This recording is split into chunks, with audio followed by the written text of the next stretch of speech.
السلام علیکم ورحمۃ اللہ وبرکاتہ۔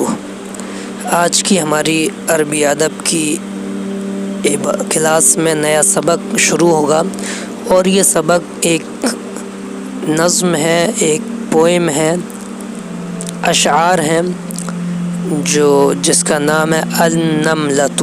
النملۃ، نملہ مانے چیونٹی۔ چیونٹی کی کچھ باتیں ہیں جو انسانوں سے اس نے کہی ہیں۔ دیکھیں کیا اشعار ہیں۔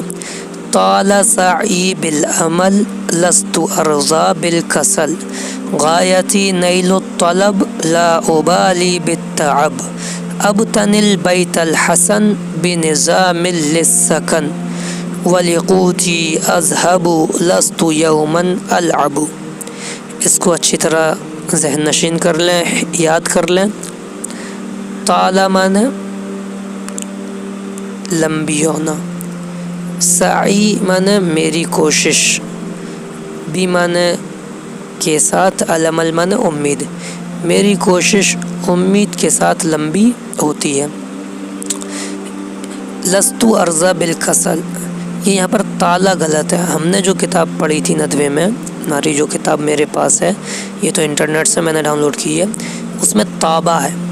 طابہ معنی ہوتے ہیں اچھی ہوتی ہے، تو طابہ سعی بالعمل، میری کوشش امید کے ساتھ اچھی ہوتی ہے، یعنی میں کوشش کرتی ہوں، ایک امید میرے اندر ہوتی ہے کچھ کرنے کی، اور میں ایک کوشش کرتی ہوں۔ لست ارضی بالکسل، لیس مانے نہیں، رضی یرضی مانے میں راضی ہوتی ہوں، بی مانے سے، الکسل مانے سستی، میں سستی سے راضی نہیں ہوتی ہوں، میری کوشش امید کے ساتھ اچھی ہوتی ہے، خوشگوار ہوتی ہے۔ طاب مانے خوشگوار ہونا، میری کوشش امید کے ساتھ خوشگوار ہوتی ہے۔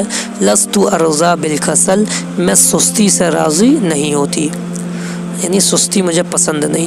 غایتی نیل الطلب، غایت مانے مقصد، انتہا، میری انتہا ہے، نال ینال نیلا مانے پانا، الطلب مانے مطلوب، میری انتہا مطلوب کو اور مقصد کو پانا ہے۔ لا ابالی بالتعب، لا مانے نہیں، بالا یبالی مانے پرواہ کرنا، میں پرواہ نہیں کرتی، بی مانے کی، التعب مانے تھکن، میں تھکن کی پرواہ نہیں کرتی۔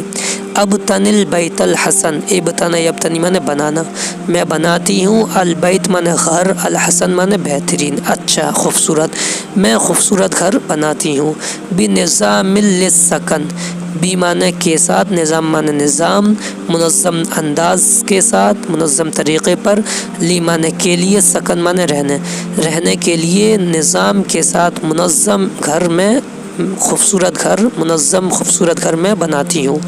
ولی قوتی اذهب، و معنی اور، لی معنی کے لیے، قوت معنی اپنی رزق، اپنے رزق کے لیے، یا معنی اپنے رزق کے لیے، ذهب یذهب میں جاتی ہوں، اپنے رزق کی تلاش میں جاتی ہوں۔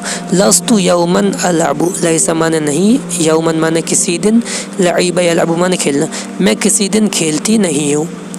یہ آدھی پوئم ہے، ابھی آدھی باقی ہے جو انشاءاللہ ہم کل پڑھیں گے، تو اس کو اچھی طرح ذہن نشین کر لیں، اس پر غور کر لیں، یاد کر لیں تو بہت اچھا ہوگا۔ اور یہ طالہ نہیں، طابہ ہے، اس کا زیادہ معنی اچھا ہے۔ ملتے ہیں کل اگلی کلاس میں۔ السلام علیکم ورحمۃ